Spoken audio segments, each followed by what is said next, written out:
Shalom Bapak Ibu Saudara yang dikasihi Tuhan. Mari kita awali renungan pagi ini di dalam doa.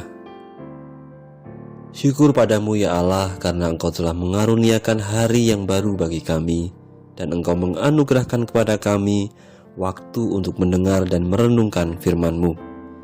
Pimpin pikiran dan hati kami agar firman yang kami terima pagi ini boleh menjadi pelita yang memampukan kami melangkah di dalam iman kepada Allah Tritunggal. Berfirmanlah ya Allah, kami umat-Mu siap untuk mendengar. Amin. Bacaan dalam renungan kita saat ini diambil dari Injil Matius 11 ayat 29-30 yang demikian. Pikulah kuk yang kupasang dan belajarlah padaku, karena aku lemah lembut dan rendah hati, dan jiwamu akan mendapat ketenangan. Sebab kuk yang kupasang itu enak dan bebanku pun ringan. Bapak Ibu Saudara yang dikasihi Tuhan, pada waktu bangun tidur pagi ini, coba mari masing-masing dari kita meneliti dan memperhatikan pikiran kita sendiri. Mari kita benar-benar mengecek pikiran kita sesaat setelah bangun tidur. Sangat mungkin kita melihat kondisi di mana ketika kita mulai membuka mata di pagi hari, lalu kita memejamkan mata lagi, badan masih tiduran, tapi ternyata seringkali pikiran kita sudah sangat sibuk. Dan ternyata bukan hanya itu, hati kita ternyata juga ikut-ikutan sangat sibuk. Kita memikirkan masalah A, lalu tiba-tiba meloncat ke pikiran B. Lalu entah bagaimana kita memikirkan masalah C yang kemudian teringat bahwa peristiwa C itu sangat menyakitkan hati. Dengan perasaan sakit hati itu, tiba-tiba pikiran kita kembali meloncat memikirkan D yang juga merupakan kejadian tidak menyenangkan, dan seterusnya. Dan sebagaimana kita menyadari bahwa sebagian besar hal yang kita pikirkan berkaitan dengan emosi. Dan sebagaimana kita sadari juga, mungkin sebagian besar pun adalah emosi yang negatif. Studi dari Universitas Queen's memperkirakan bahwa manusia rata-rata memiliki sekitar 6.200 pikiran setiap harinya.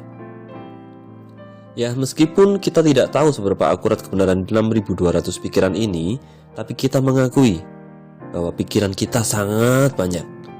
Kekhawatiran, berpikir bagaimana menyelesaikan masalah, memikirkan skenario terburuk, mengulang memori bahagia kemarin, atau mengulang memori kemarin yang terasa menyebalkan, dan sebagainya.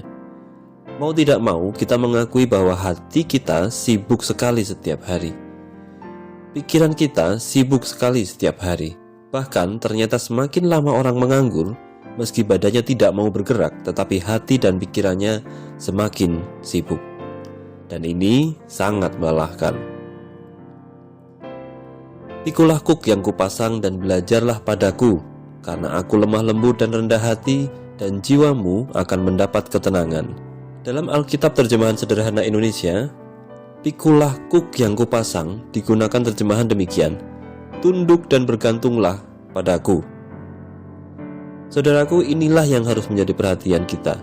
Tunduk dan bergantunglah kepada Allah, dan jiwa kita akan mendapat ketenangan. Dari firman tadi kita mengetahui bahwa ketenangan tidak datang dari memikirkan masalah kita secara mendalam, atau memikirkan betapa buruknya perlakuan orang lain kepada kita. Ketenangan hadir ketika kita menggeser pikiran kita dari masalah, lalu secara sengaja memfokuskan diri pada Tuhannya. Seringkali ketika masalah datang, kita menyalahkan diri sendiri, atau kita menyalahkan orang lain, atau kita komplain karena orang lain tidak memahami posisi kita. Lalu buntutnya kita lupa sama Tuhannya. Saat tokoh-tokoh dalam Alkitab mengalami masalah, sangat manusiawi para nabi mengalami yang namanya insecure atau merasa tidak aman. Mereka merasa takut. Namun Tuhan tidak berkata kepada Daud, "Ayo Daud, kamu pasti bisa." Tuhan juga tidak berkata kepada Musa, "Ayo semangat." Tidak. Allah menyampaikan kepada para nabi bahwa Ia bersama-sama dengan mereka, bahwa Allah menyertai mereka. Disinilah kita perlu mengingat kembali, menyadari kembali bahwa tunduk kepada Allah membuat jiwa kita mendapat ketenangan. Bergantung kepada Allah membuat jiwa kita tenang. Kehadiran Allah adalah jaminan. Ketika Tuhan Yesus di dunia, Dia memuji Maria dan bukan Marta.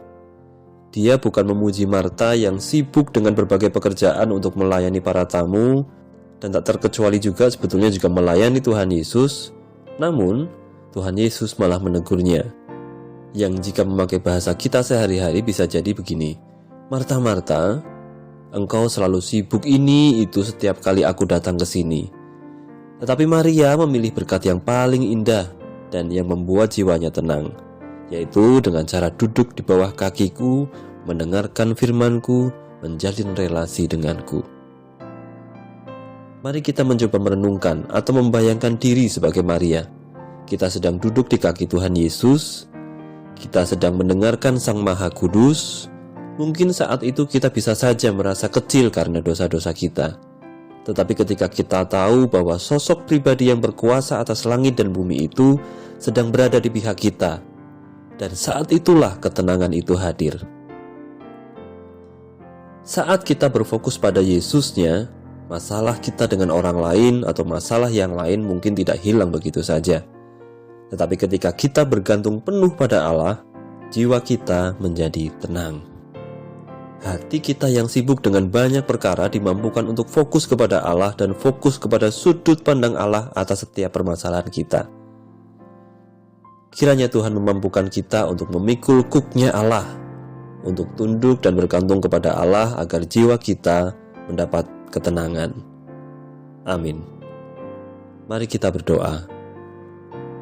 Kami bersyukur ya Tuhan, memiliki Allah yang Maha Kuasa, yang dengan penuh kasih menyampaikan kepada kami yang lemah bahwa kami diperbolehkan untuk bergantung penuh kepada Allah.